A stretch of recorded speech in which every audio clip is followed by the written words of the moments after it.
buenos días a todos. Gracias por acompañarnos el día de hoy. Bienvenidos a este espacio llamado Diálogo sobre Ética.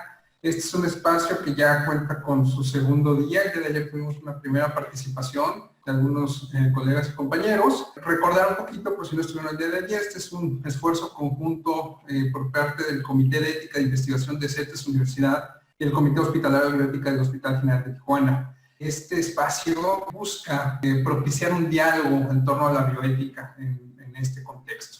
Específicamente en este primer, llamémosle, espacio que tenemos, buscamos revisar la guía bioética para la asignación de recursos limitados de medicina crítica en situación de emergencia, que se elaboró, y ahorita platicamos un poquito de eso, con el objetivo, la finalidad de ser un referente sobre todo para la toma de decisiones médicas en casos de emergencia de salud pública y, obviamente, en el contexto que estamos viendo de la pandemia del COVID-19.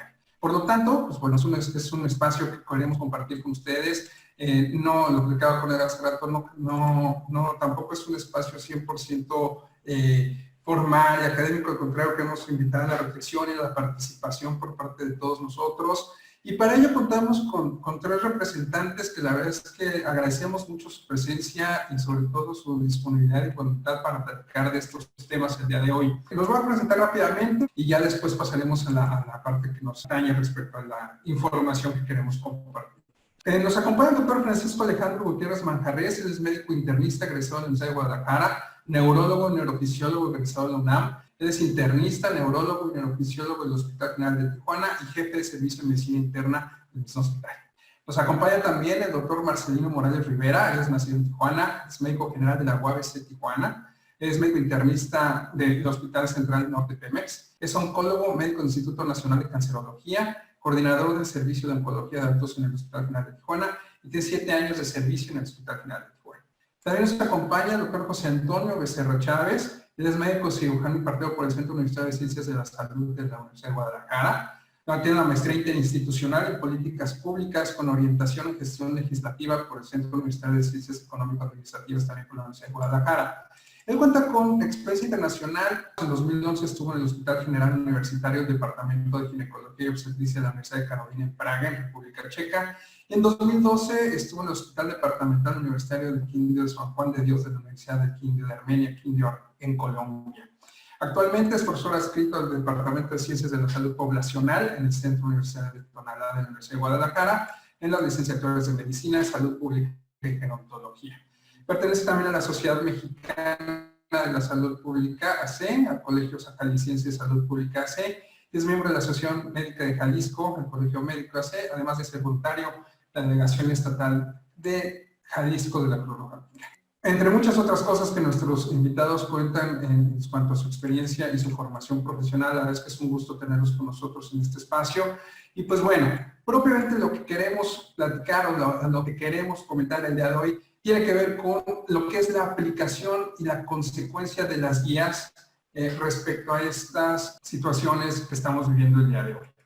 No es mi intención de estar aquí como moderador, es obviamente que nos puedan contar nuestros invitados sus experiencias, sus referentes y percepciones al respecto de esta guía bioética, que nos digan o que podamos platicar un poco respecto a todo lo que esto está llevándose a cabo más allá de lo que dice el papel. Ya sabemos que esta cuestión del COVID-19 es una realidad que está todos los días arrasando datos nuevos, ya estamos a casi 8 millones de casos confirmados en el mundo, más de 435,000 muertes. En México específicamente tenemos ya más de 155,000 casos confirmados, más de 18,300 muertes. Entonces, todo esto está en el contexto de lo que nos está representando, al final de cuentas, un reto en el ámbito, obviamente, social, obviamente de la salud, en el campo de la salud, pero sobre todo en el campo del ser y sentirnos como seres sociales y humanos, ¿no? Que creo que es la parte más importante. Y la parte de que quiero que nos empiecen a compartir para un poquito darnos una idea de lo que es esta guía. Esta guía se generó, ¿no? Con la intención de referir o de dar un referente respecto a cómo y con qué criterios se deben atender a los pacientes en esta situación.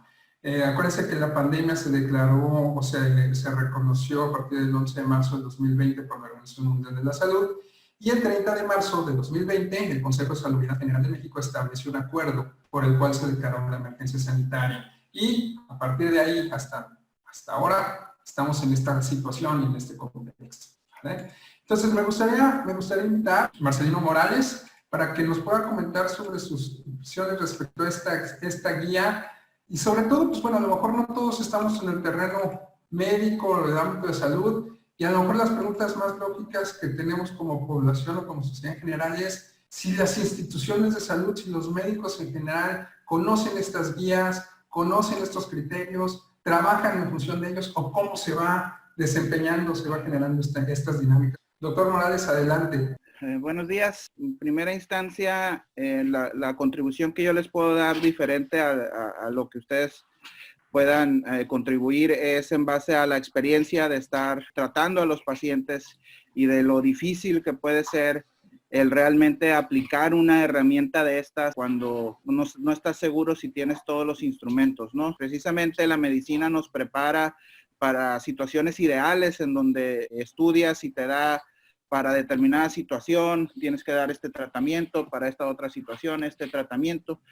Y en la práctica, pues en esos momentos no encuentras esos recursos a los que has sido entrenado para utilizar. Entonces, la dificultad de aplicar una herramienta cuando no tienes tú las condiciones ideales ni las condiciones descritas por la herramienta, el tratar de desistir de dar mayor atención a un paciente sobre el cual has estado 6 días, 7 días tratando de mejorar, y en los momentos en los que van deteriorando, tener que tomar ese tipo de medidas sin respaldo o moral de conocer los antecedentes con detalle, ¿no? Y pues siempre la incertidumbre de que no sabes lo que va a suceder.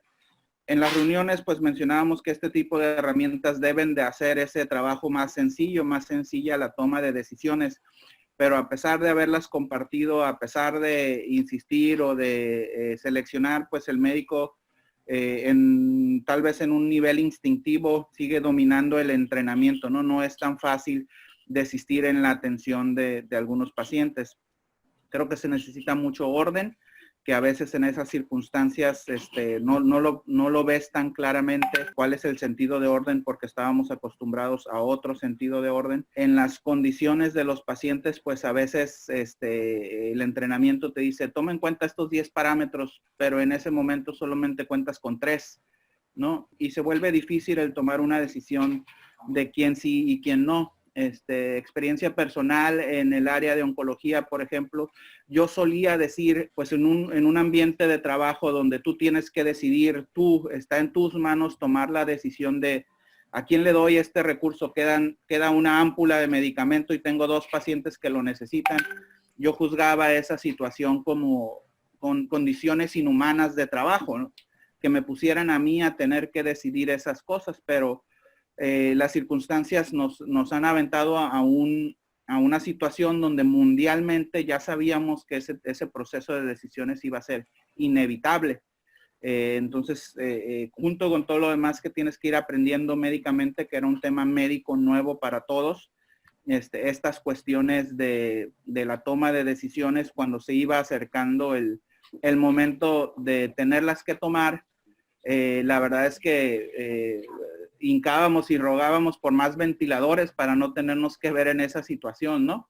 La situación moralmente pues ha sido muy demandante y muchos de nosotros superados en lo que tenemos o las herramientas que tenemos para tomar esas decisiones, y aunque las conocemos, pues el hecho de tomar la decisión es muy contraintuitivo a lo que todo tu entrenamiento médico te ha dicho, ¿no? Que es continuar mientras haya algo que hacer, seguirlo haciendo, y sobre todo en esta situación donde es tan desconocido, ¿no? Hay casos, en mi experiencia como en oncología, que tú ya sabes que el paciente no va a mejorar, pero la poca experiencia en estas situaciones que no sabes hasta qué punto poder mantener o hasta qué punto vas a poder cosechar algún beneficio, o sea, se volvió muy difícil, ¿no? Muy extrema para algunas situaciones, mucho médico joven que ya está muy documentado que son los que más batallan con esa toma de decisiones. Entonces, pues desde el punto de vista de la experiencia, a veces llevar estos instrumentos a la práctica, el poderlos aplicar, el tener la organización y la sensación de que estás respaldado, pues se volvió difícil, ¿no? Difícil de aplicar el instrumento, a pesar de que está construido con amplios criterios, pues sí se volvió una batalla para algunos médicos. Sí se ha trabajado por construir mayor conciencia el tema de cuidado paliativo, de cuidados al final de la vida, de ortotanasia, de eutanasia, temas que han sido cada vez más difundidos, pero que todavía en la práctica suele ser un ejercicio un poco difícil para el médico, sin importar la especialidad, ¿no? Y especialmente para el médico joven, que son los que principalmente tuvieron que salir a enfrentar esta crisis.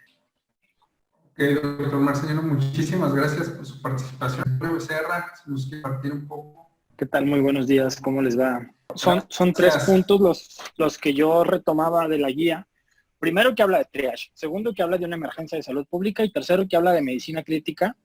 Que la medicina crítica, primero, pues tenemos súper poquito, ¿no? Porque habla de sistemas ECMO y algunas otras cosas que el Sistema Nacional de Salud no considera ni en el tercer nivel de atención, y que además van a ser el 5% de los casos que se van a atender durante la contingencia. Entonces, si hablamos en términos reales, va a ser una proporción bien chiquita la que nos va a llevar a este dilema bioético, pero durante este proceso nacen muchas otras preguntas bioéticas que yo creo que vale la pena revisar, que justo la guía no considera, ¿no?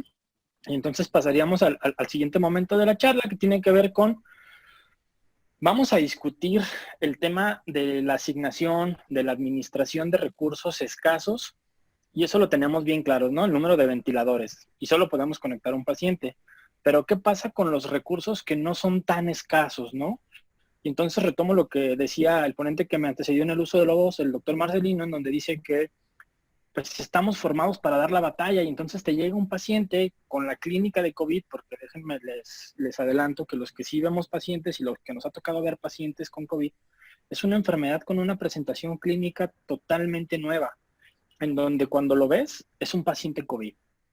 Y entonces pues presentan dificultad respiratoria, traen una hipoxemia severa, están saturando a 40%, y el instinto siempre desde lo individual es salvarlo, es darle maniobras. Y entras en dilemas porque desde la unidad, dependiendo en dónde estés, pues no vas a saber si lo vas a poder escalar o no lo vas a poder escalar. Y entonces el sistema yo lo dividí en los diferentes momentos. Primero, la atención médica prehospitalaria, ¿no? El dilema de despachamos o no despachamos una ambulancia para que vaya a ver a un paciente que no sabemos qué tiene y que no sabemos si nos está mintiendo, y de eso depende si mandamos una ambulancia especializada con trajes, con Tyvek, con todo el equipo de protección personal necesario, que sin duda es mucho más costoso que despachar una ambulancia normal. Y luego, ya que tenemos al paciente en la ambulancia, la siguiente pregunta es: ¿a dónde lo vamos a llevar, no? Y la respuesta, pues, tiene que ser regulado a través de un sistema de atención médica de urgencias. Cabina te lo recibe en un segundo o tercer nivel, dependiendo de lo que se necesite. Pero justo estamos llegando a un punto, por lo menos en Guadalajara, en donde el sistema de emergencias tenía camas, que fue lo que hicimos durante estos 2 meses: rehabilitar espacios, la reconversión hospitalaria, comprar ventiladores, capacitar al personal. Pero la capacidad hospitalaria específica para COVID está llegando al tope. Y entonces ahora tenemos la pregunta de: ya está en la ambulancia, pero no tenemos quién nos lo reciba, ¿a dónde nos lo vamos a llevar? ¿Qué le vamos a hacer, no? Porque en medio tenemos el primer nivel de atención, que son los centros de salud y las cruces verdes, que naturalmente tenemos funciones diferentes.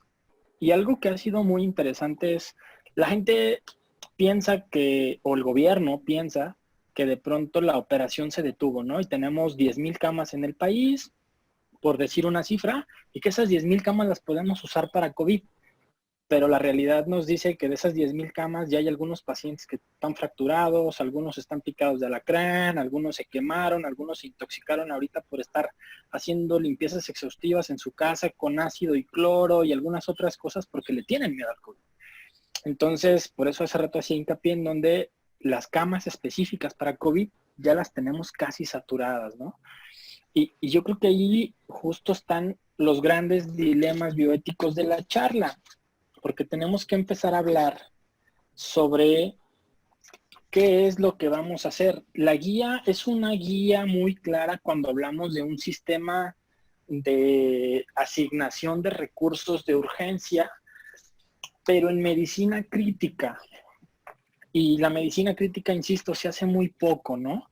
Justo hoy tenemos que preguntarnos los dilemas desde las unidades de atención de primer nivel, en donde si atendemos a estos pacientes o no los atendemos. Y más que un tema de recursos, es un tema de garantizar la continuidad de la operación.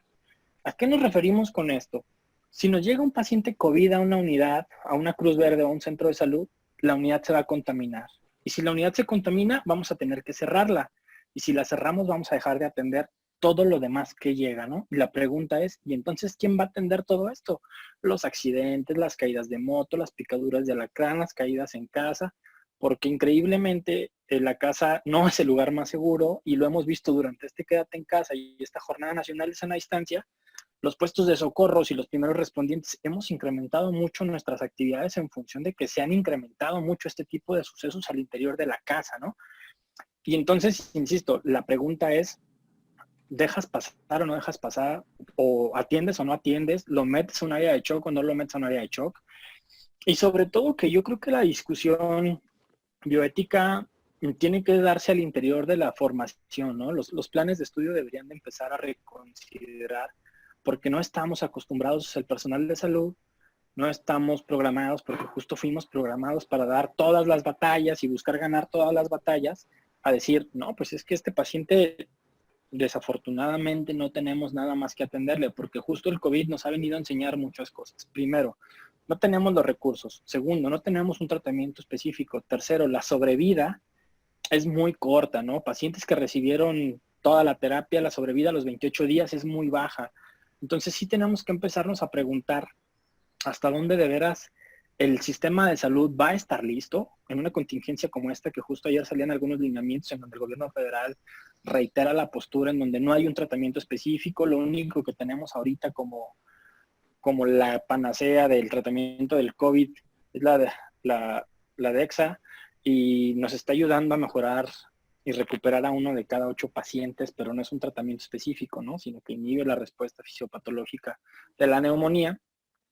Pero esto nos tiene que llevar a más preguntas y me gustaría dejarlas en la mesa, ¿no? ¿Qué nos ha enseñado el COVID? Primero, las capacidades de nuestro sistema, ¿no? Y hablamos desde el personal. ¿Qué tan capacitado está el personal? Porque de entrada tuvimos que mandar a la mitad de los médicos a su casa, porque son médicos que ya tienen más de 20, 25 años en servicio, que tienen más de 50 años, y que la mayoría ya tienen comorbilidades, ¿no? Hipertensión o diabetes. Entonces, por ahí hay un tema que pues el sistema tiene que reaccionar con una contratación y lo hemos visto, ¿no? Se activa el DN3, se activa una convocatoria en donde paradójicamente para atender un problema de salud pública se contrata personal específico de salud y especializado, ¿no? En lugar de contratar personas que le den manejo a la contingencia, a la pandemia del mes de marzo al mes de mayo, que no teníamos tanto problema todavía con los picos y que no estábamos en este punto, pues el gobierno federal decide contratar urgenciólogos, intensivistas, intervencionistas y algunos otros médicos especialistas para darle el manejo y la atención a la salud desde lo individual, cuando esto nos ha enseñado que es un tema colectivo y que pensábamos que era una carrera de velocidad y se volvió una carrera de resistencia, y entonces pues ya estamos viendo que esto es un Ironman y vamos por ahí del kilómetro 30, ya no traemos piernas, nuestra economía ya no aguanta, el sistema está a punto de colapsar. A los médicos que mandaste a su casa se tienen que quedar en su casa, pero a los médicos que dejaste les cargaste la chamba y ya no hay más médicos para contratar, ya te excediste en el presupuesto. Entonces hoy justo se tienen que empezar a plantear otro tipo de preguntas desde la administración del recurso, ¿no? ¿Qué vamos a hacer con las plazas supernumerarias que se contrataron desde los municipios, desde el estado, desde la federación? ¿Cuánto tiempo va a aguantar el Sistema Nacional de Salud con esta sobrenómina? ¿Y qué vamos a hacer? Si se pronostica que el COVID se va a quedar 1 o 2 años más, ¿vas a regresar a estos médicos de 60, 62 años que se fueron con diabetes? La probabilidad de que se contaminen va a ser durante este mes y el que sigue y durante el resto del año, ¿no? Pero por otro lado, pues ya traemos 4 meses de sobrenómina y yo creo que hay más preguntas por ahí, pero sin duda, sobre todo que yo me gustaría que buscáramos la manera de aterrizar la guía, no en la medicina crítica, porque de pronto allí pudiéramos decir que es fácil, es un área aislada, es un área resguardada, es un área protegida, ¿no? ¿Qué pasa cuando le niegas el acceso a un centro de salud, a una unidad médico familiar, a una Cruz Verde, a una persona que no viene sola, que viene acompañada y luego empiezan a hacer uso de la fuerza y entonces tienes que tener seguridad pública y esto se va a volver totalmente diferente, ¿no? Y lo veíamos en el Estado de México, ¿no? Es cuanto, Osman. Creo, muy bien, José Antonio, pues gracias porque creo que nos abres también líneas que tal vez no habíamos pensado y que sobre todo, pues ahora sí que desde la trinchera, desde donde se ven y no desde solo un documento o un papel, ¿no? Entonces, gracias, José Antonio, ahorita vamos a seguir platicando y pues bueno, está con nosotros también el doctor Francisco Gutiérrez. Doctor, gracias, bienvenido. Hola, gracias, muy buenos días. Un placer estar aquí con ustedes. En relación a lo que ha estado pasando también, viendo directamente el mover de pacientes dentro del hospital, ahora sí que en la trinchera. Pues nos tuvimos nosotros aquí en la ciudad de Tijuana, el Hospital General, que dar a la tarea de implementar todas estas medidas con la finalidad de estos recursos que lo llama la guía divisibles y no divisibles. Dentro de los divisibles, pues hasta cierto punto facilita la decisión de tratar tal vez con algo que se puede separar. Pero tal vez lo difícil es estos recursos no divisibles, llegamos a tener en algún momento en nuestro hospital una cantidad totalmente que rebasaba las capacidades del mismo para poder ofrecerles un tratamiento adecuado a los pacientes.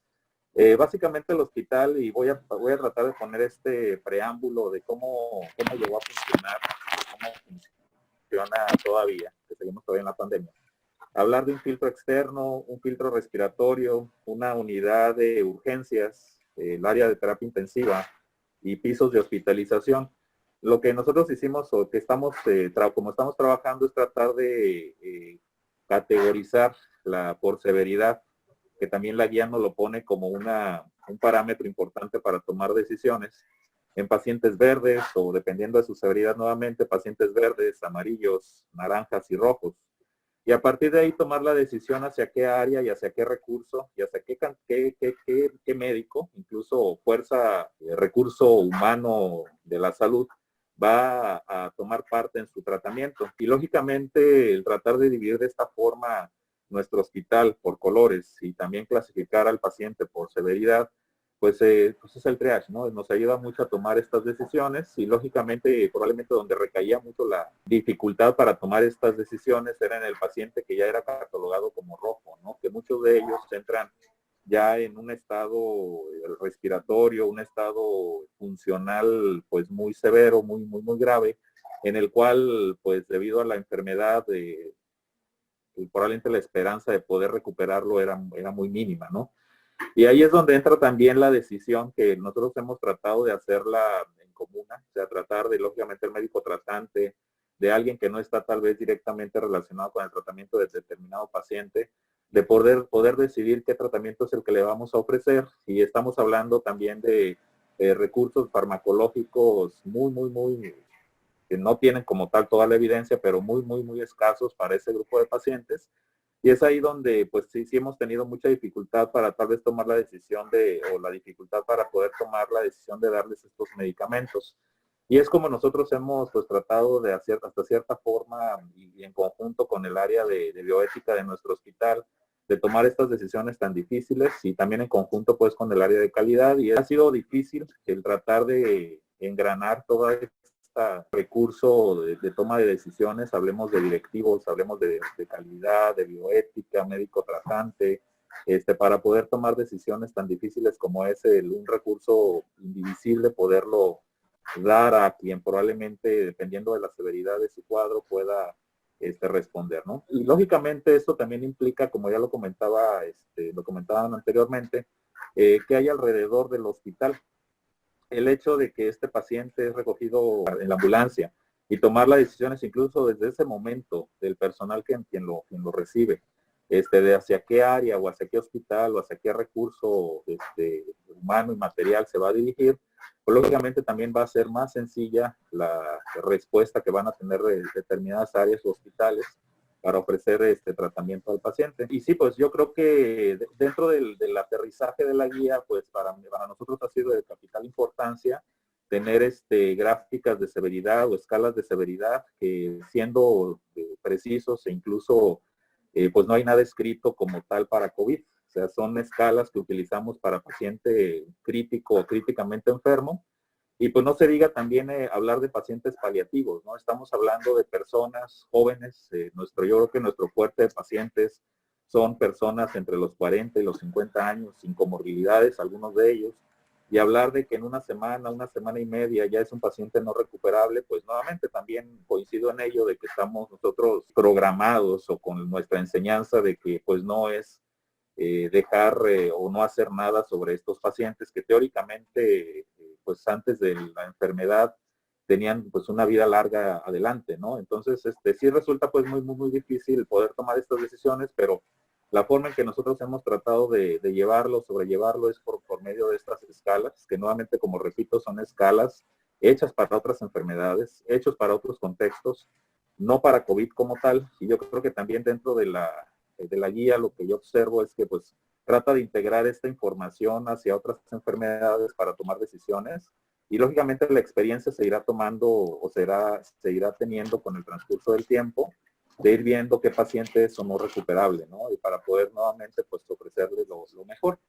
Y pues sí, yo también coincido, tenemos afortunadamente el apoyo también aquí en el hospital de un área de medicina paliativa. Para el médico especialista ya en el área le resulta difícil poder tomar decisiones de qué paciente es paliativo y quién no, nuevamente por estas características muy particulares de esta enfermedad, ¿no? Que está por lo menos una gran parte de la población que está enferma, ya afectando a personas y a personas sin ninguna comorbilidad, ¿no? Porque supongo que todos sabemos que las escalas de severidad o de enfermedades paliativas están pues, principalmente enfocados en pacientes con una reserva física muy desgastada o pacientes con cáncer o pacientes con enfermedades terminales.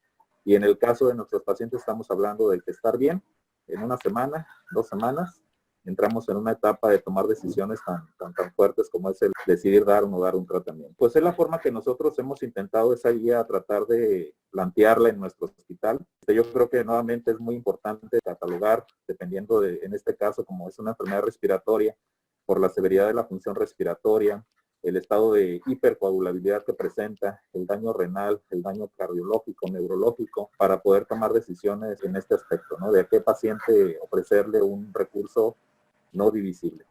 Y eso sería yo creo que lo que por mi parte como médico encargado de la coordinación del manejo de pacientes COVID en mi hospital pudiera aportar.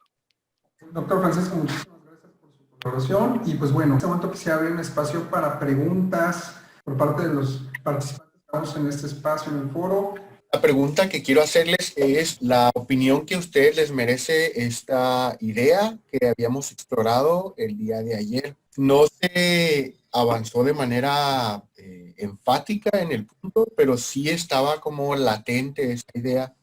Y es que en situaciones de, digamos, de práctica médica cotidiana, el principio bioético que impera es el de la autonomía, es decir, se debe respetar la decisión de la persona, incluso cuando a veces uno no está de acuerdo con ella. Y que en situaciones de emergencias de salud pública, el principio bioético que debería imperar tendría que ser uno más bien de justicia social. Es decir, el tratar de beneficiar a mayor cantidad de personas por sobre la autonomía de la persona como individual. No sé qué opiniones merece esta idea. Bueno, yo creo que, Francisco Gutiérrez, yo creo que algo muy importante pues es eso, ¿no? Y también el preguntarle al paciente qué es lo que quiere. Sí hemos tenido yo creo que esos escenarios en los cuales el paciente pues decide no intubarse, no llegar a esas medidas cuando se llegan pues a requerir. Y pues sí, totalmente de acuerdo en la necesidad de la autonomía para la persona. Hemos tratado también de hacerlo así saber. Y lógicamente informándole a la familia y al resto del equipo médico, se trata de lo posible de respetarla y eso para mí también resulta pues muy importante y creo que para el resto de mis compañeros la decisión del paciente hacia recibir o no recibir un tratamiento o incluso la decisión de ese tratamiento ofrecerlo a alguien más, pues se respeta, ¿no? Se debe de respetar. Y también totalmente de acuerdo de que a veces ciertas decisiones tengan un beneficio sobre el resto de los pacientes. Hablemos, no sé, un tratamiento que tal vez por religión, por creencia o por ciertas, que ya también entro ahí en otras situaciones también muy importantes que nos hemos visto en la práctica del día, de tomar decisiones sobre ciertas características también muy personales, de no tratamiento por ciertas situaciones de ideología, por respetarlas, ¿sí? También totalmente de acuerdo en ese aspecto, ¿no? Y creo que es una parte muy importante también que lleva una buena comunicación con el paciente y con la familia, el poderles integrar a su tratamiento, y que lógicamente para mí es una parte importante tener paciente, médico y pues en este caso recurso, pues hasta cierto punto enterados todo el mundo de qué es lo que tenemos, ¿no? Gracias, doctor. Quisiera sumar para las demás participaciones un poquito que va ligado a esto, la pregunta que hace el doctor Weiss: ¿cómo se ha dado el manejo con los familiares que llegan con COVID?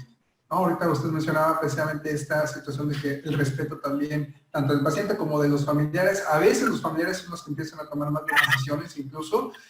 Y bueno, quisiera sumar esta pregunta precisamente para que nos puedan seguir contestando en esta misma línea, ¿no? Bueno, voy a darme tantitito a platicar la experiencia que hemos tenido. Yo creo que según ha ido pasando los días, la pandemia, las semanas, hemos tenido varias modalidades, ¿no? Lógicamente la costumbre es tener al paciente, al familiar enfrente y darle la explicación de lo que está ocurriendo, ¿no?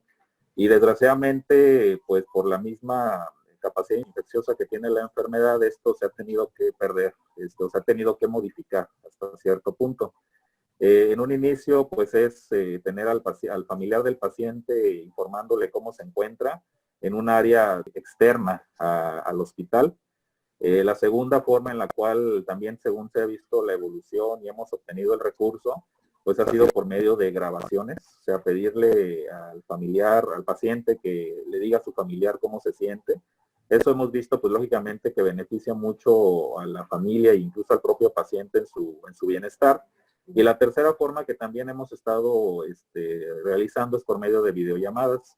Y yo creo que la combinación de todo esto, habitualmente el protocolo que tenemos ahorita, muy bien vigilado por el Servicio de Trabajo Social y Calidad, es tener una videollamada matutina, en la cual el familiar puede ver a su paciente.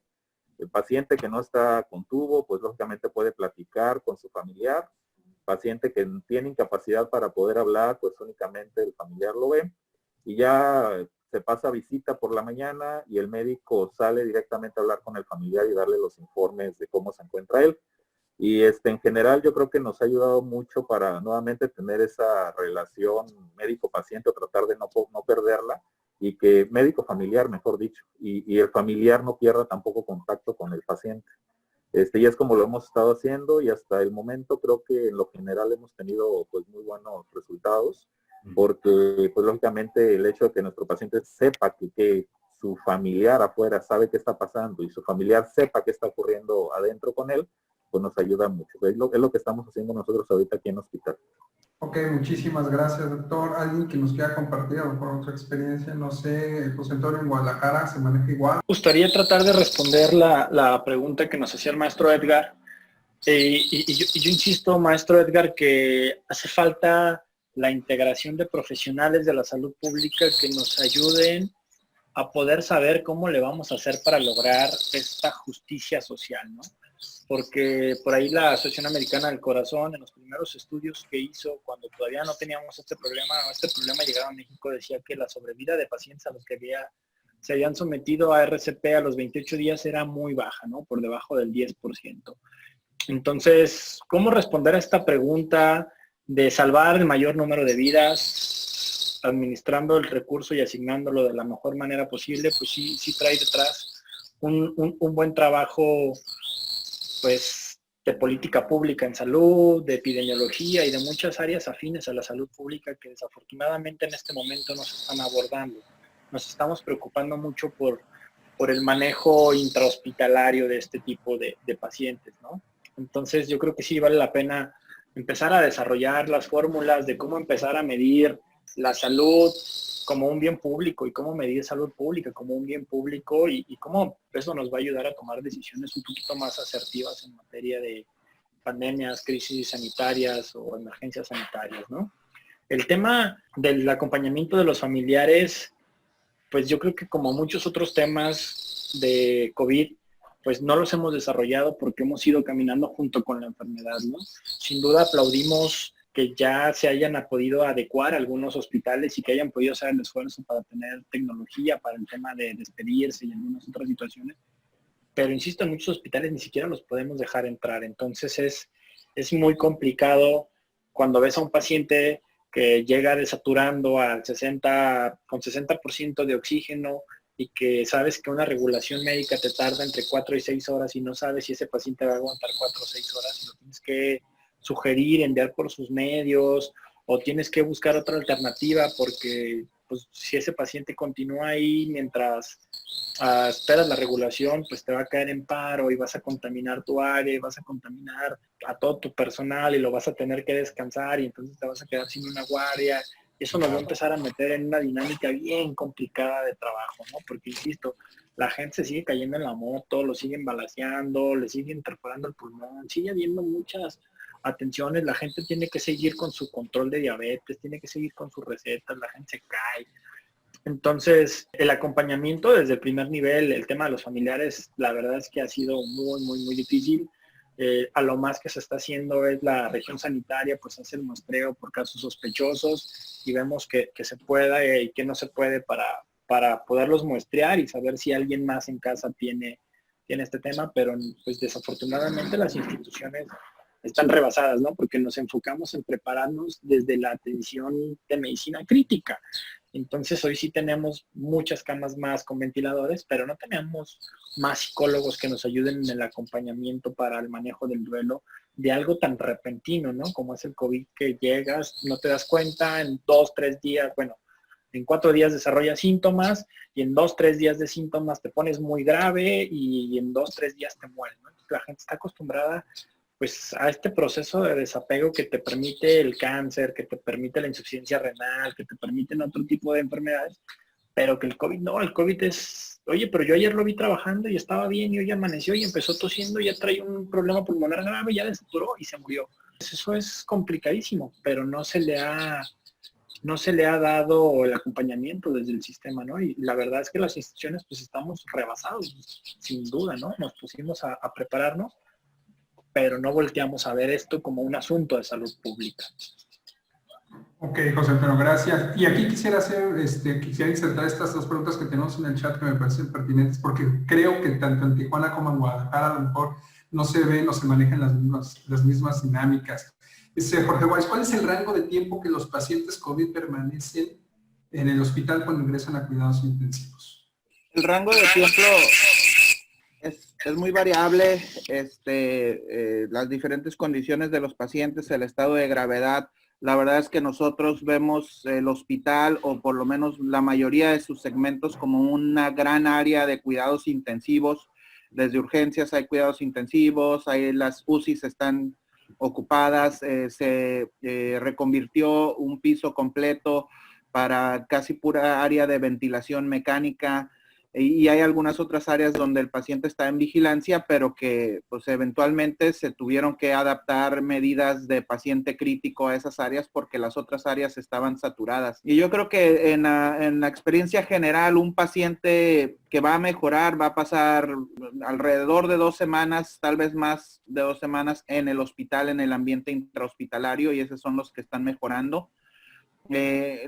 ¿Cuánto tiempo pasaría en condiciones críticas en ventilación mecánica? Pues con todo el esfuerzo, alrededor de 1 semana es lo que se están, algunos pacientes más, algunos pacientes menos, pero yo creo que el tiempo de evolución de contacto con un paciente anda alrededor de las 2 semanas en el ambiente intrahospitalario, y la visión de aquí del hospital es que pues todo el hospital es una gran área de cuidados intensivos, que es lo que nos ha dificultado un poquito en cuestiones de personal especializado. Por lo demás, en lo que se comentaba de la atención de los familiares, pues ha sido un proceso que hemos tenido que desarrollar. Por un principio, pues el enfoque principal era en lo asistencial y la verdad es que hubo días que no se les dio informes a los familiares. Hubo otras ocasiones donde la iniciativa de los médicos era, veían un paciente crítico, grave, y hasta en un sentido como de iniciativa personal, no organizacional, no por parte del hospital, pero los médicos sacaban su teléfono y hacían el contacto, llamadas directas a los pacientes, cosas fuera de reglamento porque la situación así lo ameritaba. Hubo días que se les daban mensajes escritos, ¿no? Cartitas que se trasladaban de los familiares a sus pacientes y que pues era una abuelita que no tenía qué y el médico le leía la carta. Yo creo que la naturaleza humana, nuestro instinto de comunidad empezó a ofrecer soluciones a esta situación tan extrema de condición humana con la que todo el mundo podíamos empatizar, de que era una situación extrema, de que estaba reconocido por la población y los familiares que el personal estaba sobrepasado. Hubo disgustos, hubo gente que elevaba la voz, hubo personal de nosotros que también elevábamos la voz. Entonces, a través de todos esos momentos, pues se iba creando una nueva manera de cómo enfrentarlo. Hasta hubo un voluntariado ya casi en el pico máximo de asistencia psicológica, donde creímos que lo principal era dirigirlo al personal y a los familiares, toda esta asistencia. Entonces, ha sido un desarrollo llegar a tener videollamadas organizadas, todo eso, pues como bien mencionó el doctor previamente, ¿no? Estábamos sobrepasados, pues el hospital contaba tal vez con 2 psicólogos para atención de otros problemas y al momento que llega la pandemia o que llega el pico máximo de demanda, pues no teníamos ninguno. Se echó la mano de personal que tenía diplomados en tanatología, se echó mano de lo que se pudo.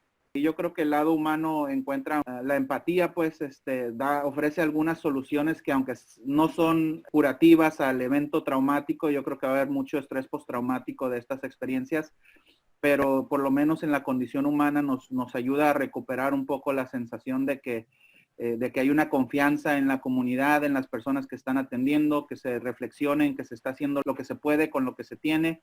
Y esa sensación pues no nos ha metido en un conflicto que hasta ahorita identifiquemos mayor, ¿no?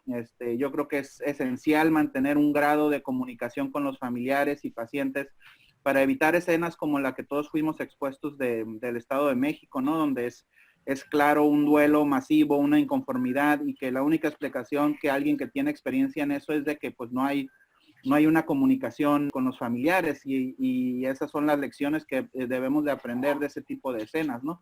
Que la comunicación siempre es muy importante, que reconozcamos qué es lo que está en nuestras manos hacer en cuanto a estas guías, identificar con qué recursos contamos y ser muy sinceros en la información de lo que está en nuestras manos hacer y lo que no está en manos de nadie, que es este proceso biológico de virulencia. Pero yo creo que en el sentido, a mí, después de estar involucrados en querer solucionar ese problema, ver cómo a pesar de los intentos de hacer algo formal, la humanidad encontró un camino de cómo tratar de hacer esos lazos y fueron saliendo diferentes ideas y diferentes respuestas.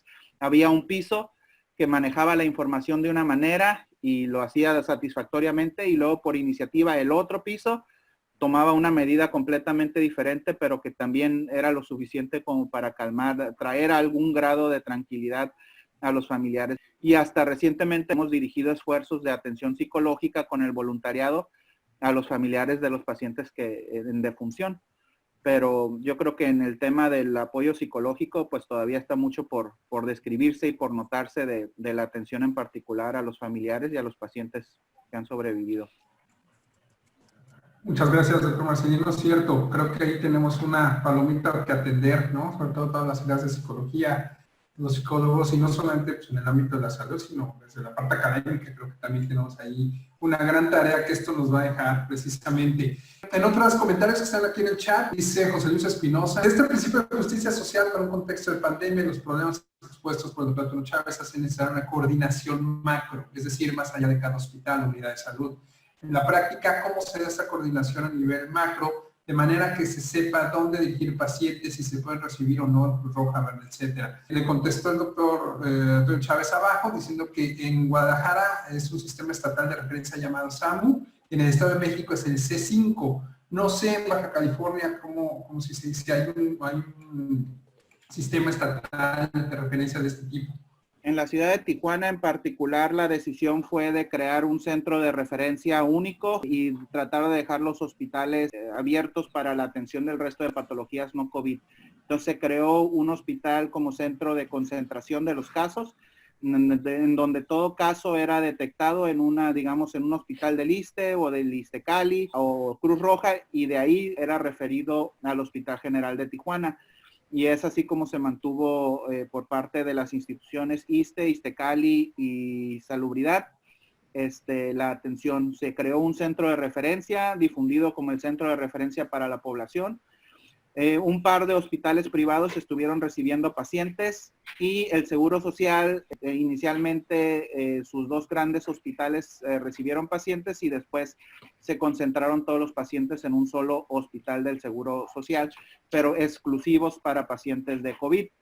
Y yo creo que esa fue la coordinación, pues ya estaba por diseño, caso sospechoso, era referido, y aquí en las diferentes áreas del hospital de filtro, de urgencias y de hospitalización, era como se decidía si el paciente era manejado ambulatorio o se tenía que hospitalizar. Okay, muchísimas gracias. Doctor Luis Linares les pregunta, desde su experiencia, ¿cómo ha sido la respuesta del área administrativa? ¿Manifiesta más una actitud de apoyo hacia el área médica o se han convertido en instancias que les exigen eficiencia aun cuando no se cuente con todos los recursos? ¿Se sienten apoyados por la administración a pesar de la limitación de recursos? En relación a ese punto y en nuestra experiencia aquí en el hospital, yo creo que sí ha habido apoyo por parte de las autoridades. Lógicamente es un apoyo por la magnitud de la enfermedad, pues hasta cierto punto limitado.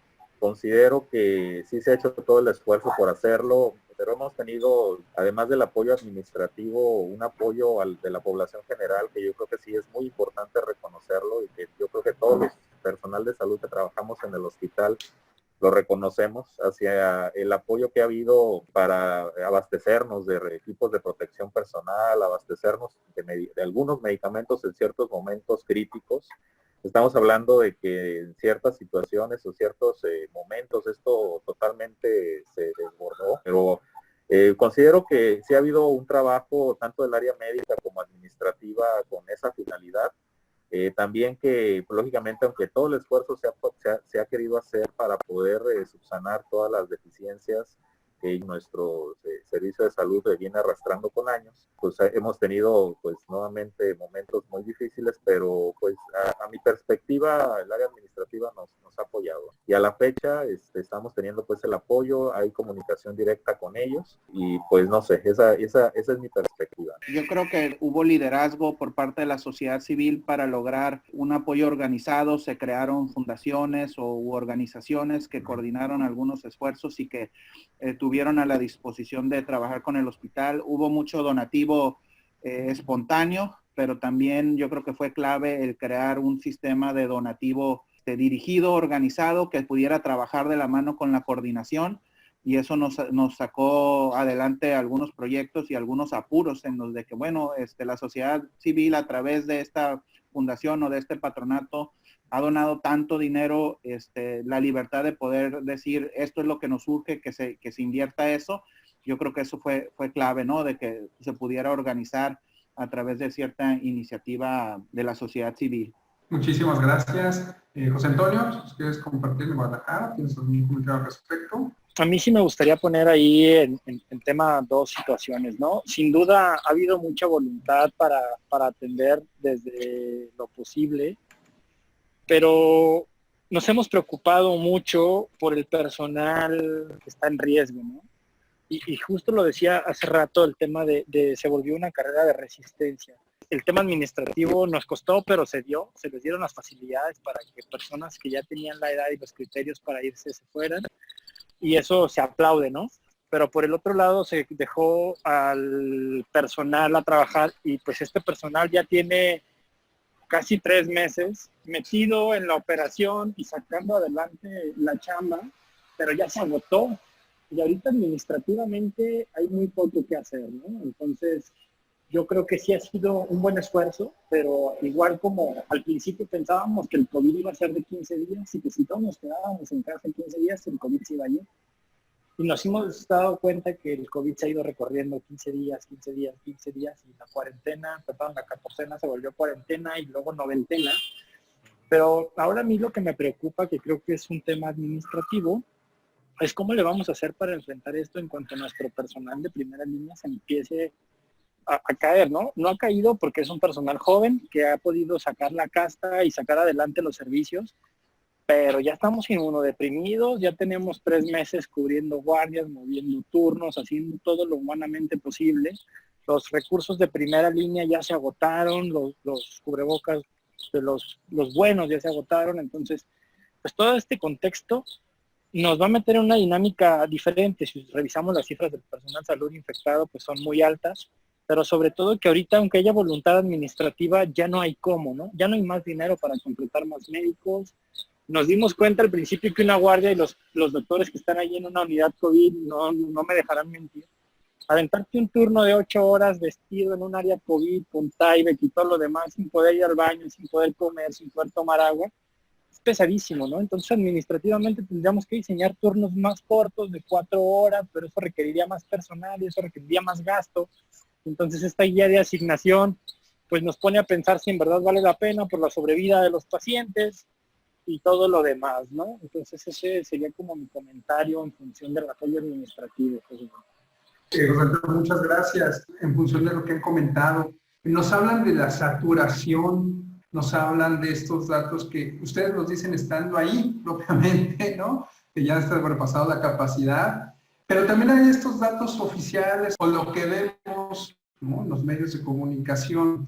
Yo te he platicado con muchos amigos que están igual que ustedes en las trincheras, que son médicos, son enfermeras, enfermeros, etcétera, y uno de ellos me dijo, mira, ¿qué te puedo decir? La gente va a decir muchas cosas, pero ustedes están ahí. ¿Cómo considerar, en función, regresando un poquito a la guía, esta asignación de recursos que ya lo comentaron ahorita, de estos famosos bienes escasos, divisibles e indivisibles en relación de un precepto de justicia social, donde a lo mejor lo que reina desde la parte documental o la guía es una justicia para todos o es una justicia para los necesitados o los más necesitados? ¿Cuáles son los datos a los cuales tendríamos que empezar a voltear a ver y decir, bueno, no estamos nada más viendo esta pandemia ahorita, sino que hay un después? Y ese después empieza ya a ser parte de lo que está pasando ahora. Desgaste, enfermedades, y la guía tiene propiamente una frase que a mí me llamó mucho la atención como objetivo, que dice, el objetivo es tratar al mayor número de pacientes y salvar la mayor cantidad de vidas. Esa pareciera que es como el mandato, ¿no? Pero no solamente yo pensaría que tendría que ser las vidas que están afectadas por el COVID, sino, como decía ahorita el doctor Antonio, ¿y qué pasa con los que están aquí? ¿Qué pasa con ustedes? ¿Qué pasa con todo ese personal? De alguna manera se tiene que jugar este precepto de justicia social y que todo al final, cuando todo ese esfuerzo, lo que nosotros vemos son datos en un noticiero, en una red social que nos dicen esto está pasando y detrás hay mucho más de fondo. ¿Cuáles son los datos que tendríamos que saber leer o cómo podríamos leer esos datos? Sabiendo que nos dicen estamos sobrepasados, pero todavía las noticias nos dicen no, pues estamos a un 60%, o es una cuestión de percepción. Osman, mira, justo esta semana en Guadalajara salieron un par de notas, ¿no? Por un lado, el gobierno estatal dice que tenemos una capacidad ocupada, un porcentaje de ocupación hospitalaria total del 20% por pacientes COVID. Y digo total porque cuando desagregas el dato y revisamos el dato específico para COVID, pues las cifras están en 95%, que fue el dato que dio la Asociación de Hospitales Privados en el estado de Jalisco por este convenio que se hizo con el INSABI, que firma el canciller y no el secretario de Salud en un martes de Pulso a tu Salud ahí en la matutina. Y entonces, pues volvemos al seguro popular, ¿no? Que es recursos públicos en instituciones privadas para garantizar la atención, pero sobre todo nosotros empezamos, y te voy a poner un ejemplo, ¿no? El primer hospital asignado en Guadalajara para atender pacientes COVID fue el hospital número 110 de IMSS. Y se designó un piso, el piso número 7, que es el piso de medicina interna. Y entonces, pues llegó un momento en el que ese piso se llenó y tuvimos que abrir un segundo piso, que fue el 6, y luego abrimos el 8, y ahora abrimos el 5, y entonces este número se va a ir recorriendo. Pero la pregunta que hay detrás de todo este dilema bioético del COVID es, ¿y qué va a pasar con todos estos derechos y dilemas bioéticos del resto de pacientes que también requieren atención? Porque obviamente que todos los que hemos ido a una institución pública sabemos que los hospitales nunca están vacíos. Cuando dice Gatell que todavía tenemos 4,000 camas, pues es que no tenemos camas. Las camas están ocupadas en una institución por un paciente renal, por un paciente de otro tipo. Pero no hay camas solas, no hay respiradores solos. Entonces lo que tenemos que hacer es quitarle la cama y el respirador a un paciente o negárselo para dárselo a un paciente COVID y que eso no se vea mucho en los números, ¿no? Entonces yo creo que sí tenemos que apelar a una ciudadanía pues más crítica, que se permita reflexionar sobre el número. Todos los que hemos ido a un hospital civil de Guadalajara, los que hemos ido a una clínica IMSS, sabemos que en urgencias hay pacientes esperando turno, ¿no? Pues esto es igual, más los pacientes COVID. Entonces, si antes ya teníamos un déficit en la atención y te daban cita a 6, a 8 meses, a un año, por la saturación que tenía el Sistema Nacional de Salud, pues ahora que además tenemos una contingencia de las características del COVID, con una tasa de transmisibilidad de 2 a 3, pues esto se ha disparado muchísimo. Pero claro que cuando ves una enfermedad dentro de toda la capacidad del sistema, pues estamos al 20-25%, ¿no? Y dice nuestro presidente, todavía tenemos capacidad. Pues sí, pero esa capacidad va a ser a costa de sacar a todos los pacientes que tenemos al interior de las instituciones de salud. Sí, es otra forma de leer el dato, ¿no? A final de cuentas, ¿no? Que esa es la parte como que complicada y que no se lee tan fácilmente. Doctor Marcelo, Francisco, ¿quieren comentar algo al respecto? O si hay alguna otra duda o pregunta por parte de nuestros participantes.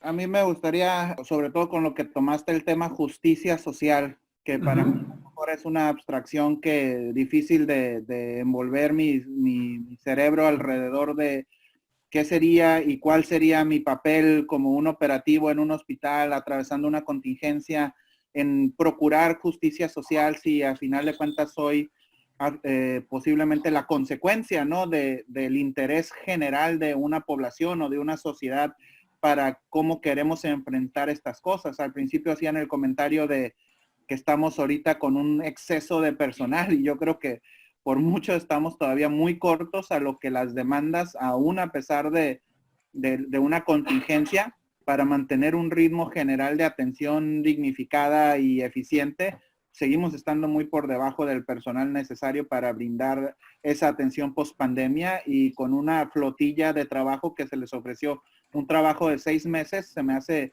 injusto que regresemos a lo mismo, ¿no? Que después de esos 6 meses de contrato otra vez tengamos las mismas deficiencias. Significaría para mí que no aprendimos nada de la necesidad de un sistema de salud que esté capacitado, entrenado, integrado. Entonces, para responder ese tema, sinceramente creo que sobrepasa mi entendimiento de qué sería justicia social en los principios los tenemos, los recursos son escasos. Teóricamente, ¿qué es el objetivo que estamos buscando? Pues es claro, la guía lo menciona. El mayor número de pacientes, salvaguardando el mayor número de vidas, pero ¿qué hacemos con las sensaciones y qué hacemos con el sistema? Víctimas que no se están cuantificando del COVID es, por ejemplo, todos los pacientes de oncología que no pudieron acudir a un sistema de emergencias cuando tuvieron una urgencia oncológica, o como mencionaba el doctor, los pacientes traumatizados. Ahorita que viene la reapertura de la sociedad o de la economía, ¿qué va a pasar con todos estos pacientes si todavía no hay hospitales listos para recibir la carga de trabajo de lo que era urgencias previo a este evento, ¿no? Entonces, yo creo que el tema justicia social es precisamente algo que yo quisiera recibir retroalimentación del foro para poder crear un sentido más elevado de lo que va a ser esto de justicia social después de esta crisis. Claro, gracias, doctor. ¿Algún comentario de lo que vamos? Yo mencioné el concepto de justicia social porque, bueno, pues retomándolo primero de la sesión de ayer, y en segundo lugar porque, como lo señaló el doctor Morales, Efectivamente, en la guía se hace referencia a este concepto de justicia social. Me sumo a la idea de señalar que el concepto es un tanto ambiguo, que creo que hubiese sido más claro si desde un principio hubieran hablado de un principio utilitarista, como bien lo señaló también el doctor. De decir, pues lo que se busca es buscar el mayor bienestar para el mayor número de personas o el menor malestar para el menor número de personas. Porque a fin de cuentas, ese es el punto al que se llega, ¿no? Pero bueno, regresando al tema de la justicia social, yo creo que habría que partir de la premisa de que cuando hablamos de justicia se habla de dar a cada quien lo que le corresponde. Y pues en este caso, también partiendo de esta premisa de que todos como seres humanos, como poseedores de esa dignidad humana que tenemos, o sea, el derecho a tener derechos, todos tendríamos, digamos, en igualdad de circunstancias, pues derecho a los servicios, ¿no? A los servicios de salud en este caso. Sin embargo, esa idea, pues es demasiado abstracta, ¿no? O sea, es difícil de lograr la satisfacción de ese tipo de necesidades. Por ejemplo, hubo otra guía que también apareció y que hablaba de la ética de la alteridad y del cuidado del otro como una impronta, pero pues como hablamos de recursos limitados, de situaciones pues muy complejas, resulta muy difícil poder garantizar y que todos podamos salir adelante o que todos podamos recibir un servicio o que todos podamos recibir una atención. En ese sentido, esta idea de justicia social, vuelvo al mismo tema, me parece que se vuelve hasta pesada, ¿no? Porque nos deja con una carga de conciencia, porque si partimos de la premisa de que debería respetarse esa justicia social, pues todas las personas deberían tener esa atención, ¿no? En resumen, creo que es más fácil de entender si partimos de la premisa de que partimos de un punto de vista utilitarista. Ahora, claro que es fácil hablar de utilitarismo cuando lo hacemos pensando en los libros, ¿no? En los papeles, en el escritorio. Ya cuando vemos esto, pues en la práctica, pues evidentemente, pues va a haber una diferencia abismal. Y para eso, pues habrá que ir aprendiendo de lo que estamos viendo, porque creo que también es importante pensar o partir de esta idea de que lo que estamos viviendo es algo para lo que no teníamos un referente.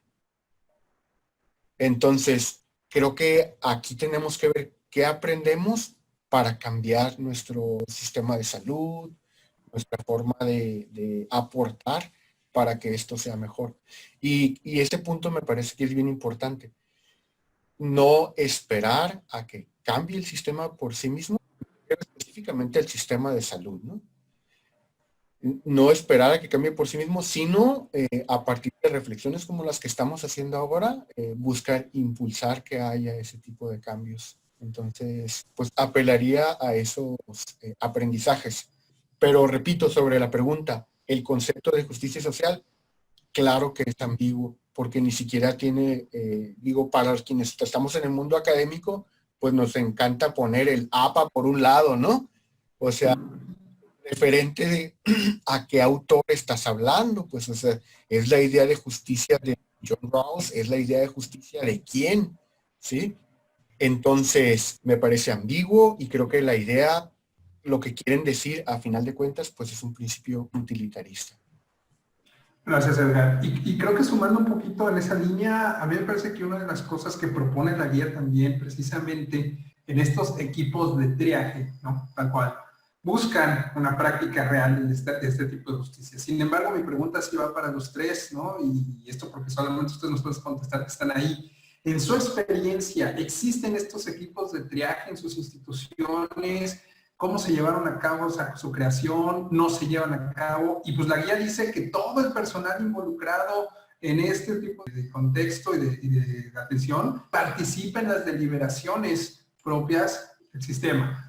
¿Es real? ¿No es real? ¿Se hace lo que se puede, como comentaron hace rato? O como dijo Edgar ahorita, vamos caminando a la par y vamos aprendiendo el calor de la revolución y a lo mejor pues no empezamos con ello, pero lo estamos instaurando, se ven miras de hacerse. ¿Qué está pasando con estas famosas apuestas de los equipos de triaje? En relación a los triage, lógicamente se hace lo que se puede. Yo creo que muchas veces una limitante muy importante es que hemos tenido pues mucho recurso humano, pero es recurso humano calificado para ciertas actividades, hablando de médicos generales, no de médicos especialistas. Yo creo que la mayor, dentro del personal médico que llegó con nosotros, apoyo, podría contarlos con una mano, los que son especialistas.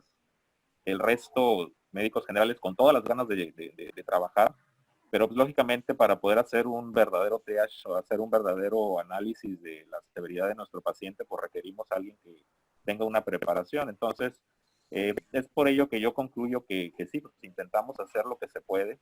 Probablemente está plasmado en una hoja, en un papel, cómo se debe de hacer el mismo, pero sí ha costado y está costando trabajo poderlo hacer de forma adecuada. Y pues, lógicamente también algo que merma mucho esta toma de decisiones es que por regla general, yo creo que hospitales públicos y tal vez me atrevo a decir que también en general hospitales de nuestro país, las noches y los fines de semana son horarios en los cuales pues no hay tanta capacidad de resolución y por lo tanto también estos problemas de poder seleccionar o poder clasificar y por lógicamente ubicar a nuestros pacientes resulta difícil, ¿no? Gracias, doctor. ¿Alguien más nos quiera compartir qué tan viables son estos equipos? Josman, fíjate que desde el primer nivel de atención, ojalá tuviéramos, bueno, no todos, porque no en todos se necesita, pero ojalá tuviéramos los especialistas que marca la guía que deberían de integrar estas triage. Lo que se ha hecho en muchos lados, y yo creo que todo el mundo lo hemos podido ver, han sido como filtros sanitarios, en donde pues se les revisa la temperatura, que es el síntoma más socorrido o el que sí podemos medir, y se les da gel, ¿no? Y en algunas, insisto, la directriz es pacientes probables, sospechosos, muy sospechosos, pues la indicación es no pasan, sea quien sea, ¿no? O sea, al contrario, el triage se supone que es para identificar al paciente que lo necesita, pero en muchas instituciones y casi a donde vayas ahorita por el tema de la paranoia social que estamos viviendo, quien lo tiene al revés es el que menos va a entrar, ¿no? Porque justo es la misión, que no entre para que no contamine, ¿no? Y hemos visto que se hace desde las instituciones de seguridad y entonces tienes a un policía haciendo triage con un termómetro infrarrojo y tienes en otras instituciones pues a tu personal. Digo, imagínense que la Secretaría de Seguridad contratara médicos para ponerlos en triage, para entrar en sus instalaciones y todo lo demás, pues sería como un problema mayúsculo en el tema de la asignación y el manejo de los recursos, ¿no? Entonces, no sé si en el tercer nivel, pero en el primer nivel no existe, tal como lo marca la guía, estos equipos de triage, no existen. Sí, entonces, me imagino que tiene sus complicaciones, ¿no? Me parece que, como todo en estos momentos, en estas circunstancias, no está siendo suficiente, ¿no? O sea, yo me imagino que una guía que te dice, oiga, cuando haya que deliberar sobre una situación, tienen que estar los miembros del proyecto. ¿Cuándo están? Si hay tanta necesidad, si hay tanta demanda, si no todos pueden estar al mismo tiempo. O sea, creo que eso es lo que nos estamos jugando ahorita, y comentaban hace un ratito también nosotros. O sea, el hecho de tener mucho recurso humano, pero no todo especializado, ni todo específicamente enfocado a ese tipo de situaciones. Entonces, es mi entender que a lo mejor es una falta de, y lo comentamos Antonio, pues ¿cómo puedes tener en cada puerta, no? Situaciones que van a empezar a que pueden filtrar o que pueden tomar decisiones, va a ser muy difícil, ¿no? Creo que la apuesta, y un poco lo comentaba aquí Pati Mancilla en su comentario del chat, es precisamente tenemos que crear estrategias. Creo que ese es el gran reto que nos deja toda esta experiencia del momento, la apuesta a crear estrategias, a generar recursos, espacios y dinámicas que nos permitan hacerlo mejor. Porque ahorita nos agarró sorpresa y bueno, pues a lo que podemos, con lo que hay, ¿no? Así que es lo que hay. Pero creo que también coincido con lo que seamos hace rato, no es algo que se va a ir mañana. Todavía tenemos un camino muy largo que recorrer y que tenemos que ir sumando pues, todas esas experiencias en ese sentido, ¿no? ¿Alguna otra pregunta también por parte de nuestros participantes? Me gustaría una nota que salió ayer en la sesión que tuvimos acerca de el papel que está ocupando el Comité Hospitalario de Bioética, porque pues pareciera que al apostar a esta figura de triaje, pues se avanza para tratar de resolver, digamos, en lo coyuntural. Sin embargo, pues, ¿dónde está este comité de bioética hospitalaria que es, pues, quien debería estar dando la cara para este tipo de situaciones? Y yo creo que eso es algo que queda también para la reflexión, porque, bueno, a los que estamos ahora acá y el espacio que hemos construido y el que estamos compartiendo ahora, pues sale a partir del Comité Hospitalario de Bioética del Hospital General, encabezado por Juanita Ávila, y el Comité de Ética en Investigación de CETIS, que pues es de donde estamos nosotros. Y en ese sentido, como comités, veo que estamos asumiendo nuestra función educativa, ¿sí? Porque una de las responsabilidades de los comités pues es abrir espacios como este para que quien guste pueda venir y plantear sus preguntas e informarse de estos temas. Entonces, esa responsabilidad me queda clara y está bien, pero creo que falta todavía ver cómo articular al comité de ética hospitalario, de investigación incluso, con estos equipos de triaje. Porque el hecho de que una persona sea médico, otra que sea paramédico y otro que sea administrativo, pues no garantiza que tengan por el solo hecho de ser, pues elementos para poder tomar una decisión de ese tipo, ¿no? Sí, claro. No sé si quieren comentar algo. Y un poco reflexionando también sobre el comentario de Patti Mancilla, pues me salen a relucir dos cosas. Sí, que los recursos se intentan proporcionar a los pacientes con mayores perspectivas de sobrevida, pero la enfermedad ya en la práctica, la biología es muy engañosa. Tenemos pacientes que les aplicamos una escala de sus parámetros paraclínicos y vemos y no están tan mal, pero vemos al paciente y está sufriendo, jadeando, con mucho esfuerzo ventilatorio.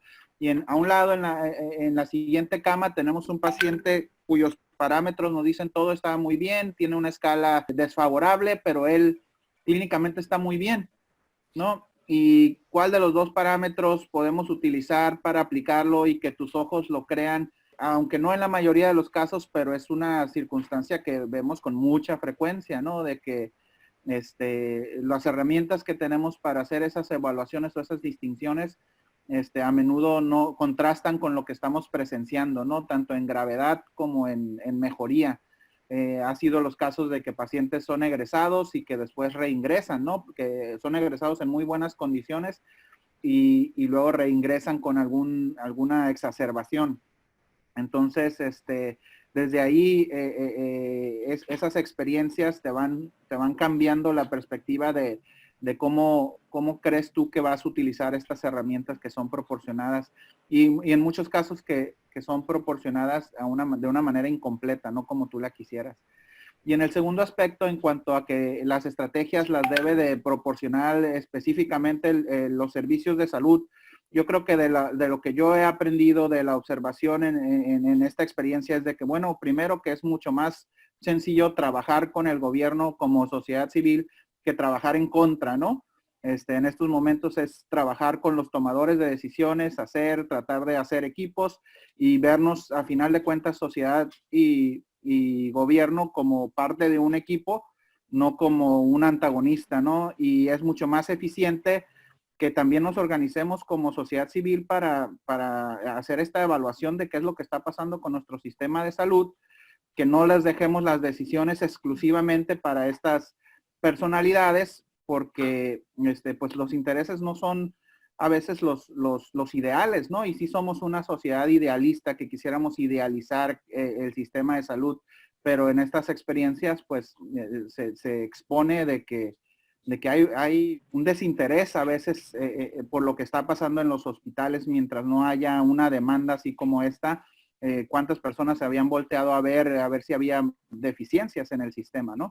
Entonces, creo que para mí en lo personal son dos lecciones que he aprendido. Es mucho más fácil trabajar con el gobierno que en contra de él y mucho más eficiente que participemos todos en la toma de decisiones que dejársela a unos pocos con limitada experiencia y que a veces no son los que tienen el primer contacto con la situación, ¿no? Que nunca vieron la situación de frente, cómo estaban estos pacientes en las áreas de urgencias, en qué condiciones, cómo se le dio o no seguimiento a las medidas que se tomaron. Entonces, a veces no se puede quedar solamente en las manos de unos pocos la decisión, sino que quien tenga algo que contribuir debería de hacer el esfuerzo por contribuirlo, ¿no? Porque es por hacerse escuchar. Perfecto, doctor. Muchísimas gracias. Y pues bueno, yo quisiera ir cerrando esto y sí quisiera soltar una pregunta a los tres, porque normalmente nosotros decimos, ay, es que sí, las instituciones de salud, es que los médicos, es que las administraciones deberían hacer esto, deberían hacer lo otro. Pero mi pregunta va por el lado del contexto en el que estamos viviendo. Actualmente vivimos momentos donde este valor del ser humano y esta recuperación de la dignidad humana a través de todo lo que vivimos con miedo, con incertidumbre, con tanta desigualdad, con tanto egoísmo que ha sido exponenciado y evidenciado por esta pandemia del COVID-19, ¿qué propondrían ustedes o qué preguntarían o pedirían ustedes a la sociedad? Y específicamente estamos en un espacio académico. ¿Qué sería algo que ustedes pudieran decirle? Oigan, ustedes que se dedican a esto, ustedes que están en la academia, ustedes que están trabajando con jóvenes, ustedes que tienen un impacto en otros sectores de la población, ¿qué sería algo que nos pudieran pedir? Y dos, pues bueno, ¿qué tendríamos que hacer? ¿O cómo ven a futuro todo lo que va a pasar? ¿Y qué recomendaciones podríamos tener en cuenta? Sobre todo que no todo es pedirles para allá, sino que ustedes también digan, oiga, pues pongan atención a esto, chequen esto. Creo que esto, en la medida que más redes tejamos socialmente hablando, va a ser mayores espacios de contención para todos y mejores beneficios para todos, porque como dijimos hace rato, esto va para largo todavía. ¿Cuál sería algo que ustedes pudieran tanto comentar a futuro como pedir, si lo pudieran hacer a otros sectores de la sociedad? Y ahorita que tienen académicos aquí escuchando, pues bueno, a los académicos que de alguna manera también estamos interesados y a veces no sabemos cómo abordar tampoco estos espacios. A mí me queda muy claro, uno lo dijeron en el espacio de la psicología, yo como psicólogo en el espacio de psicología, ¿no? Me llevo, qué bueno que aquí también está Gustavo de Tijuana, ¿no? Para podernos llevar esta tarea a nuestros colegios. Pero pues bueno, les abrimos el micrófono para ir cerrando ya esta opción y bueno, los escuchamos, por favor. Algo que he notado en el aspecto de la medicina, no únicamente la pandemia, que lógicamente ya se rebasa o se hace más evidente en estos momentos, es tener probablemente un ejercicio de medicina preventiva. Nosotros, o por lo menos yo lo que observo como trabajador de un hospital que tiene funciones administrativamente hablando de segundo nivel, pero que en realidad acabamos viendo pacientes de un tercer nivel, es ver estos pacientes pues muy deteriorados, y nuevamente saliéndome del contexto de la pandemia, hablando del contexto de diabéticos, hipertensos, obesos, que tienen un muy mal control médico por parte, pues por lo menos aquí en Baja California, de un excelente servicio de primer nivel de medicina preventiva. Yo creo que sería algo que nos serviría mucho para evitar este tipo de complicaciones en el futuro, y lógicamente en el presente, ¿no? Lógicamente más en el futuro. Y eso yo creo que tanto la población como las instituciones o los encargados de darle esa atención primaria, pues apoyarían mucho, ¿no? Y incluido probablemente en el entender si vuelve en un futuro a llegar ahora otro coronavirus, otra enfermedad infecciosa de este tipo, tener probablemente la población preparada para prevenir. Yo creo que más que tener muchos ventiladores, más que tener camas, más que tener recursos para atender la contingencia, yo creo que lo más importante sería tratar de prevenirla. Y parte muy importante y que yo lo he notado, tengo familia en Guadalajara, es que por lo menos nuestra etapa de pico de enfermedad en Tijuana, en Baja California, fue mucho más acelerada que en la ciudad de Guadalajara o en otras ciudades, ¿no? ¿Por qué? Porque tal vez se intentó en algún momento contener a las personas, y quiero pensar, lógicamente desconozco completamente cuál es el mecanismo epidemiológico allá o en otras ciudades.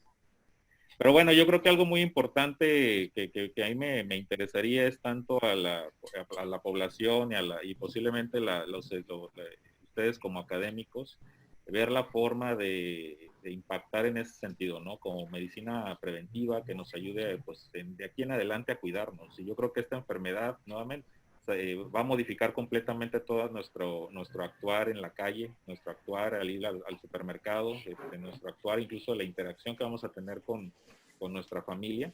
Y sí resulta pues importante tener eso en cuenta. Muchísimas gracias. Claro que sí, creo que es una tarea para todos en ese sentido. Doctor Marcelino. Por mi parte, yo creo que incluí algunas de las reflexiones en mi previo comentario. Yo creo que algunos países que ya habían tenido experiencia con SARS, que ya habían tenido experiencias con otros virus que lo veían venir, ya habían tenido algunos brotes, aprendieron su lección y desde muy temprano tomaron medidas. A la larga, qué tan exitoso va a ser eso, pues es difícil de estimar. Pero pues la verdad es que esto puede ser la muestra, ¿no? Esto puede ser la muestra de un problema mayor eventualmente que va a ser más contagioso o más mortal, que nos va a poner a mayor prueba y que ya ahorita, pues de que si el personal está agotado o no, pues van a ser exigencias que van a continuar de aquí en adelante y que tú tienes que mejorar tu condición general como persona para aprender a registrar y lidiar con estas circunstancias porque es posible que te las vuelvan a exigir. Esta puede ser la muestra, el patrón de brotes que ha habido de SARS en Asia en la última década va en un patrón en incremento y que pues que si la mentalidad es preventiva, como menciona el doctor, pues hay que contemplar estos modelos de hacia dónde vamos, ¿no? Hay que cuestionarnos qué vamos a hacer, cómo vamos a hacer ya como sociedad, como prioridades después de esta crisis y que eso hay que planearlo y hay que aprender para redefinir las tomas de decisiones desde lo político, pero sobre todo en lo personal, ¿no? ¿Qué estás haciendo tú para estar mejor preparado en determinado momento? Yo creo que aprendimos de economía, los que no sabían mucho, aprendimos de justicia social, aprendimos de medicina, del sistema de salud y que pues todo ese aprendizaje tiene que crear de alguna manera algún bienestar en el futuro y que eso no debemos de detenernos hasta que algunos de los dos aspectos se hayan consumado. Muchas gracias por el foro. Gracias, doctor Marcelino. Muchísimas gracias. Y José Antonio, para cerrar. Muchas gracias, Josman, y a todo el auditorio y a mis compañeros en la mesa. Y me gustaría cerrar con 3 comentarios, Josman. Primero, la chamba yo creo que es muy larga todavía en el tema de la justicia social, ¿no? Y retomo lo que ponía en la mesa el maestro Edgar, y la invitación es para la academia, ¿no? ¿Cuándo vamos a hablar de justicia social? Y lo empezábamos a ver que esta guía nace a partir del esfuerzo que se hace en Italia, en donde en el ánimo de priorizar la asignación de recursos en pacientes recuperables y con una mejor sobrevida, se les brinda la atención a los menores de 65 años y a los mayores de 65 años se les, de cierta manera, pues se les relega. Pero en México las condiciones epidemiológicas son totalmente otras, ¿no? En México las comorbilidades las tienes a partir de los 25 años, de los 30 años, entonces sin duda en Italia pudiéramos decir que es fácil porque los pacientes debutan con hipertensión a los 60, 65 años, ¿no? Pero en México, ¿cómo le vamos a hacer para lograr esta adecuada distribución de recursos? Porque nuestro criterio prioritario, que es la edad, pues no nos garantiza que vayamos a llegar a una justicia social como quisiéramos llegar. Segundo, yo creo que una de las reflexiones más grandes que nos ha metido el COVID, por lo menos en lo individual, ¿no? Tiene que ver con si el COVID nos va a ayudar a tener un cambio generacional acelerado, ¿no? Ya vislumbrábamos que la gente está a punto de cumplir 25 años de servicio, 30 años de servicio y se iba a ir. Pero yo creo que ahorita una de las preguntas al interior de las instituciones, principalmente de las de salud, tiene que ver con si el personal que se fue puede regresar, hay las condiciones para que regrese. Y si no, ¿cómo le vamos a hacer? Porque todavía no se pueden jubilar, no se pueden pensionar, pero tampoco pueden regresar, ¿no? Entonces, por ahí va a haber algunos dilemas laborales que tengamos que resolver, que no son los específicos de salud, ¿no? Nos pasa a los académicos. ¿Qué pasa con todos estos PTC que están a 2, 3, 5 años de jubilarse, pero que no van a poder brincar la brecha tecnológica? Y si nos costaba trabajo utilizar un cañón en clase, utilizar PowerPoint, pues ahora utilizar el Meet, el Classroom, utilizar el Moodle y utilizar algunas otras herramientas, pues muy probablemente los va a incentivar a un retiro temprano, acelerado, y habrá que revisar si eso va a ser posible. Y digo, eso nos tendría que llevar al rediseño de las instituciones, del servicio de salud. Muy probablemente a partir de ahora, pues ya todas vayan a tener una cámara para videoconferencias con pacientes, porque justo el mundo se ha venido preparando para eventos respiratorios agudos, pues el SARS, el MERS y ahora el COVID-2, que pareciera que van a ser, pues de aquí en adelante, algo que puede estar pasando. Y por último, tratar de responder tu pregunta, Josman. Yo les pediría a la academia más participación. Ha sido muy difícil darle un adecuado seguimiento, y te voy a decir lo que ha pasado en mi estado. En mi estado, que ha sido de los estados que le han dado, pudiéramos decir, un manejo ejemplar a nivel nacional, también ha tenido sus asegúnes. Por ejemplo, darle un seguimiento epidemiológico ha sido difícil porque nos han cambiado el sistema de informe y reporte 3 veces. Y de pronto lo suben y lo bajan y se cae la página y 1 hora y 2 horas y luego regresa. Empezaron reportando a la 1 de la tarde, que es a la hora que cortaban para mandar cifras a nivel federal, y luego lo recorrieron a las 7 de la tarde junto con el informe federal. Y ahora lo están publicando entre las 10 y las 11 de la noche en nuestro sistema Radar Jalisco, ¿no? Pero pues nos han estado cambiando algunas variables. Ya ven que nosotros lo hicimos aparte, tenemos las cifras de la plataforma nacional, más además tenemos 2 aliados, que es la Universidad de Guadalajara, y también ahí estamos sacando casos. Entonces, pero además yo veo un gran ausente, que es la sociedad civil organizada. Nosotros en Jalisco tenemos un colegio jalisciense de salud pública que por la naturaleza del problema de salud pública, pues tendría que estar muy activo, justo poniendo el punto y siendo el ente articulador interinstitucional en materia de salud y de salud pública, pero como desafortunadamente o afortunadamente la presidencia actual está en manos de trabajadores de la Secretaría de Salud, pues ha sido el gran ausente, ¿no? No nos atrevemos a golpearnos nosotros mismos.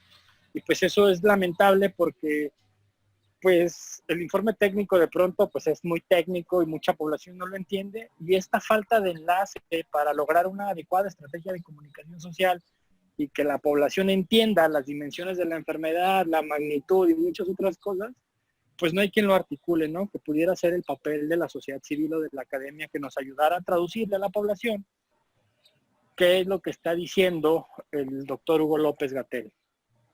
Y yo con eso cerraría. Muchísimas gracias, Antonio. Pues bueno, pues no queda más que agradecerles muchísimo la participación al doctor Francisco Gutiérrez, al doctor Marcelino Morales, al doctor Antonio Becerra, por sus aportaciones, por sus reflexiones, por este espacio y por su tiempo tan valioso, sobre todo en estos tiempos donde sabemos que tienen que estar en otros espacios. Y la verdad es que nos llevamos muchísimas cosas muy interesantes que pensar, tareas que trabajar y proponer. Y la verdad es que, pues bueno, les agradezco también a todos los participantes que hayan estado aquí en este segundo día de los diálogos sobre bioética. Y pues bueno, ojalá no sea la única vez ni la última vez que podamos estar en contacto. Creo que esto es un tema que nos puede invitar a seguir platicando y reflexionando al respecto. Muchísimas gracias a todos por su participación, por sus reflexiones y sus experiencias. Y pues bueno, ojalá que de aquí podamos seguir tejiendo redes en beneficio de todo lo que queremos para nuestra sociedad, para nuestras instituciones y pues, como bien señalaron, para nosotros mismos, que por ahí tendríamos que empezar todos. Gracias a todos, tengan un excelente día.